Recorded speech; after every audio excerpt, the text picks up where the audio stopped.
Salam, bu dəfəki dərin təhlilimizə xoş gəldiniz. Təsəvvür edin ki, avtomobilin mühərrikini dayanmadan ən yüksək dövriyyədə, yəni o qırmızı xəttdə işlədirsiniz. Nə qədər mükəmməl mühərrik olsa da, bilirsiniz, bir nöqtədən sonra detallar qızmağa və səs etməyə başlayır. Düzdür. Mütləq bir yerdə dözmür və sıradan çıxır. Bax, elə misli Premyer Liqasının 30-cu turunda Turan Tovuza 2-1 hesabı ilə qalib gələn Qarabağın düşdüyü vəziyyət də məhz buna bənzəyirdi. Amma bugün sizinlə sadəcə hesabdan və ya vurulan qollardan danışmayacağıq. Biz baş məşqçi Qurban Qurbanovun maçdan sonraki şərhlərini, o amansız qrafiki incələyəcəyik. Çünki Qurbanovun o çıxışında diqqət çəkən çox önəmli bir detal var idi. O, taktiki gedişlərdən çox yorğunluqdan və oyunçuların xarakterindən bəhs etdi. Bilirsiniz, o sıx qrafikin ən böyük zərbəsi əslində komandanın psixologiyasınadır. Hə, yəni fiziki yüklənmədən də çox mental yük var ortada. Tamamilə elədir. İnsan orqanizmində oksigen azalanda, yəni nəfəs kəsiləndə, beyin avtomatik olaraq bədənə qorunmaq üçün dayan siqnalı göndərir. Qurbanovun məhz oyunçuları qorxmadıqları üçün təbrik etməsi təsadüf deyil. Çünki xarakter o dayan siqnalını qulaq ardına vurmaqdır. Çox maraqlı bənzətmədir. Bunu arda-arda çətin final imtahanları verən bir tələbənin vəziyyətinə də oxşatmaq olar. Təkcə əzbərləmək yetmir, gərək əsəblərin də tab gətirsin. Məşqçi də rəqibə uğurlar arzulamağı, azarkeşlərə təşəkkür etməyi yaddan çıxartmadı. Bəli, yəni rəqabətə hörməti itirmədən o dözümü göstərdilər. Amma təbii ki, bu dözümün bir bədəli olur. Bax, elə məhz o bədələ gəlmək istəyirdim.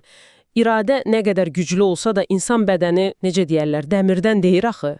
O qırmızı xəttdə işləyən mühərrik əvvəl-axır xəsarət alır. Elə hücumçu Musa Qurbanlının oyundan sonraki vəziyyəti də buna bir sübutdur. Təəssüf ki. Hə.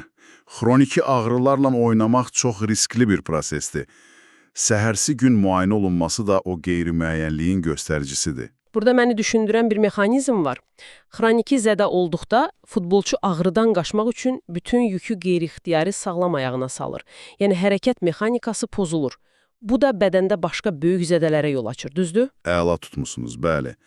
Tibbi baxımdan bu kompensasiya mexanizmi adlanır və məşqçilərin hər gün yaşadığı ən dəhşətli sınaqlardandır.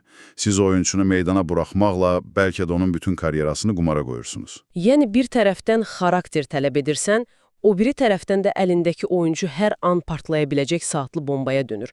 Bəs belə olanda, yəni əldəki heyət zədələrlə boğuşanda komanda nə edir? Təbii ki, transfer bazarına yönəlir. Bəli, bax o zaman da işin iqtisadi tərəfi ilə üzləşirlər. Elə konfransda Junyonun qayıdış ehtimalı da soruşulmuşdu. Qurbanov açıq dedi ki, belə oyuncuya yox deməz, amma indiki çempionatın pullu sponsorları var və bəyənilən əcnəbilərin də öz sərt müqavilələri sahibləri var.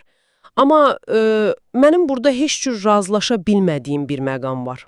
Buyurun, eşidirəm. Biz bayaqdan burada böyük bir həvəslə o romantik xarakterdən, oyunçuların qorxmamasından, fədakarlıqdan danışırıq.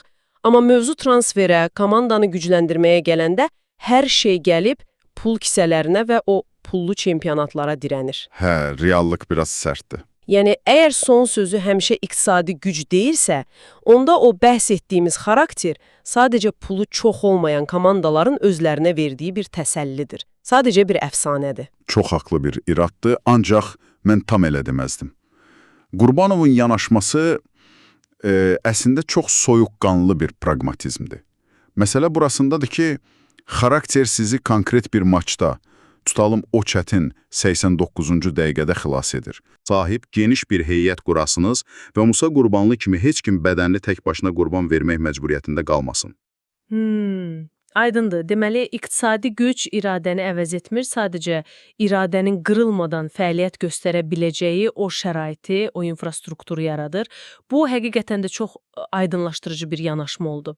Tam olaraq və əsl uğur da o fiziki və maliyyə məhdudiyyətlərini eyni anda idarə etmək sənətidir. Elə isə bugünkü müzakirəmizi bizi dinləyən sizlər üçün, məhz sizin üçün maraqlı bir sualla yekunlaşdıraq. Əgər futbolda uğur, o mühərriki qırmızı xəttdə patlatmadan sürməkdirsə, sizcə vaxt gələcəkmi ki, böyük maliyyə və texnologiya o iradə və xarakter dediyimiz anlayışları tamamilə aradan qaldırsın? Bəlkə də gələcəkdə qələbələri insan xarakteri deyil, sırf laboratoriyalarda hazırlanmış dözümlülük qazanacaq. Bu üzərində düşünməyə dəyər məsələdir. Növbəti dəfəyədək.